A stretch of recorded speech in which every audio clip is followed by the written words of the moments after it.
Por que muitas pessoas acham a poesia de Manuel de Barros difícil de entender? Muitas pessoas acham que a poesia dele é muito difícil de entender e por isso muitas vezes acabam abandonando o livro. Mas a característica principal do Manuel de Barros é justamente romper com essas prisões gramaticais. Então ele gosta muito de brincar com os limites das palavras, que pode acabar trazendo aquela sensação de que a poesia dele não faz sentido. Por exemplo, quando ele diz aqui em um dos seus poemas, já enxergo o cheiro do sol. A gente sabe que nas línguas não dá pra gente enxergar um cheiro, são sentidos diferentes, né? Ainda mais o cheiro do sol, que é uma coisa que não tem cheiro, a gente só pode enxergar. E ele mesmo brinca com isso em outros poemas também. Mas se a gente pensar bem, quem é que falaria uma coisa como essas? Justamente o quê? Uma criança. Ou seja, para entender Manuel de Barros, a gente precisa abrir a nossa mente e o nosso coração. A gente precisa voltar um pouquinho e lembrar de quando a gente era criança, que a gente via as coisas e ainda não sabia o nome. Então é uma forma da gente desver o mundo como a gente conhece e assim sair da nossa zona de conforto, né? Por isso que os poemas dele causam tanto estranhamento. Tem o poema dele aqui, que afinal isso não deixa de ser um natilê,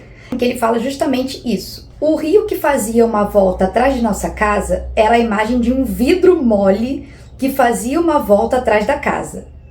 Passou um homem depois e disse: essa volta que o rio faz por trás de sua casa se chama enseada. Não era mais a imagem de uma cobra de vidro que fazia uma volta atrás de casa. Era uma enseada.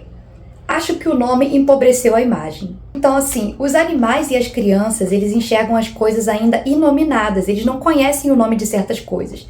Então, na visão de menino dele, ele via esse rio que passava por trás da casa e na cabeça dele era um vidro mole que fazia, porque essa era a referência que ele tinha, né? Sem saber, sem conhecer ainda esse nome enseada. Então, para ele, era muito mais divertido pensar que atrás da casa dele tinha um vidro mole ou uma cobra de vidro do que uma enseada, né? Eu me lembro de quando eu era criança e meu pai tinha uma trava de volante do carro que eu chamava de K. Eu ainda não sabia o nome dele, mas na minha cabeça era K.